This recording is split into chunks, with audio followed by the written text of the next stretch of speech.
Hello, Morongo Basin and listeners around the world online at Z107.7 FM.com. Here is the Z107.7 Local News for Wednesday, May 22nd, 2024.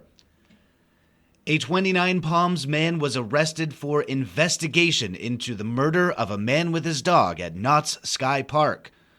The Sheriff's Department says that at 7:49 p.m. on Monday, deputies from the Morongo Basin Station received a report of 4 or 5 men drinking alcohol and causing a disturbance in the area of Alpine Road and Old Dale Road in Twentynine Palms. Deputies say the person who called 911 went out to speak with the men, and they became confrontational. One of the men, identified by the Sheriff's Department as Rudy Garcia, an 18-year-old resident of Twentynine Palms, fired a gun towards the reporting party. No one was hit, and deputies say Garcia fled a few blocks south toward Knott's Sky Park on El Sol Avenue near Sullivan Road. The other men fled in a different direction. Deputies say Garcia approached a parked vehicle near Knott's Sky Dog Park. Inside the vehicle was Robert McDonald, a 23-year-old resident of Twentynine Palms, and his dog. The Sheriff's Department says that McDonald and Garcia did not know each other, and that without provocation, Garcia fired a gun into the vehicle. Deputies say McDonald was hit by the gunfire, at which point he attempted to drive away from the area but lost control of his vehicle, which collided into another parked car. Deputies arrived at the scene and attempted life-saving measures, but McDonald was pronounced dead at the scene. The occupants of the parked car, a family of 7, including 5 children, sustained minor injuries. They told Z107.7 that the mother and 4 children all sustained concussions. Deputies say that Garcia fled the scene on foot and was located later near the intersection of Sullivan Road and Eucalyptus Avenue by deputies and taken into custody. A handgun believed to have been used in the shooting was recovered. Rudy Garcia was arrested for investigation into murder and booked at the Morongo Basin Jail, where he is being held without bail.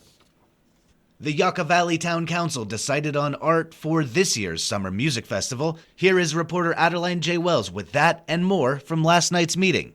The Yucca Valley Town Council kicked off its meeting with a public hearing regarding placing solid waste handling fees on the property tax roll. The town has been working with Burtec to gradually phase in cost increases associated with organics recycling per California State Senate Bill 1383. As the charges for the first year of services were less than anticipated, the council voted without issue to place the fees on the tax roll for the upcoming fiscal year. The town council also voted on artwork to advertise Yucca Valley's Summer Music Festival. As part of its public art program, the town put out a call for artists to create a logo for this year's festival in March. Clayton Raridan represented the Parks, Recreation, and Cultural Commission by presenting their selection, a submission by local artist Sherry Scott, which the council approved with a vote. Scott's artwork will be featured on 2 banners on either side of the stage, t-shirts, social media posts, and other promotional and marketing materials for the music festival. Lastly, the town council reviewed a presentation by town staff on commercial special events, swap meets, and parking lot sales. The town has regulations in place that provide the scope for such permitted events. Examples include that farmers markets need to maintain a business ratio of 80% produce and 20% other goods, or that any sales adjacent to Highway 62 need to be set back at least 400 feet from the highway. The council agreed with the need to preserve the appearance of Highway 62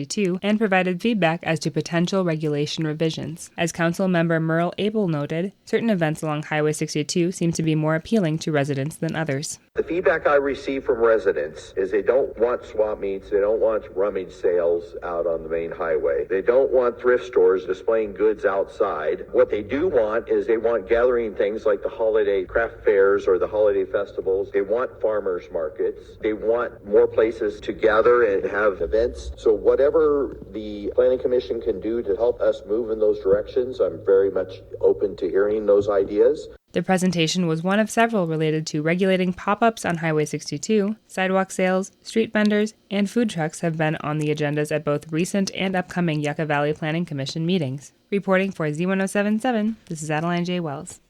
The Morongo Valley Community Services District Board of Directors is holding a special meeting tonight at 6 p.m. at Covington Park's Multipurpose Room. Reporter Gabriel Hart joins us with what you can expect. The Board of Directors will review, discuss, and approve the quote from H&S Mobile to service the Medic Engine 461, which is 2 months past due for its annual maintenance, causing the EGR sensor to malfunction, potentially causing additional issues. Another action item will be for the same vehicle's preventative maintenance. On advice from the mechanic, long-distance trips are recommended to ensure proper functioning of the unit, as well as creating a maintenance schedule to have the apparatus serviced in June of each year. It is recommended that the Board of Directors review, discuss, and approve a preventative maintenance plan for the apparatus. Lastly, the Board will review and discuss the 2024-25 preliminary budget passed last week. Reporting for Z107.7, this is Gabriel Hart. Sheriff's deputies used a beanbag round to detain a man having a violent mental breakdown in a vacation rental. Early Sunday morning, just after 1 a.m., sheriff's deputies responded to a report of a naked man acting incoherently, smashing glass and possibly harming himself at a vacation rental in the 6,000 block of San Angelo Avenue in Joshua Tree. Witnesses who were inside the house told deputies that they were friends with the man and that they were all staying together at the vacation rental. The witnesses said that they had seen the man drinking, that there were pills on the ground, and that the man had a history of mental illness. Deputies found the man with burns on his back and requested assistance from San Bernardino County Fire. Deputies report that while they were in the house, the man ran toward them, at which point they fired a beanbag round, which hit the man's back. The man was detained and transported to Desert Regional Hospital for treatment for his burns.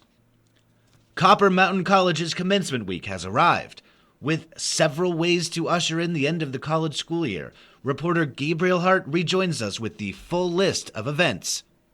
Starting tonight, registered nursing and vocational nursing programs have their pinning ceremony at 6 p.m. in the Bell Center Gymnasium on CMC campus. This is an event where CMC's nursing students celebrate their accomplishments being pinned by family and friends. The main Copper Mountain College commencement ceremony will be held Thursday, May 23rd at 5:45 p.m. in the Bell Center Gymnasium. Additional commencement-related activities that day include 9 a.m. rehearsal for graduates in the Bell Center Gymnasium, 10 a.m. John White Memorial Breakfast for graduates after rehearsal in the Bell Center Community Room. Then on Friday, May 24th at 5:30 p.m. in the Bell Center Gymnasium, CMC's Adult Education program celebrates adult education graduates with their own AEP graduation ceremony. Reporting for Z107.7, this is Gabriel Hart.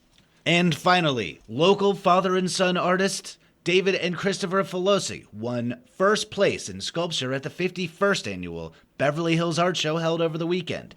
The duo, known for their sculptures carved from stone that utilize glass and water, received the award at the prestigious Los Angeles Area Art Show.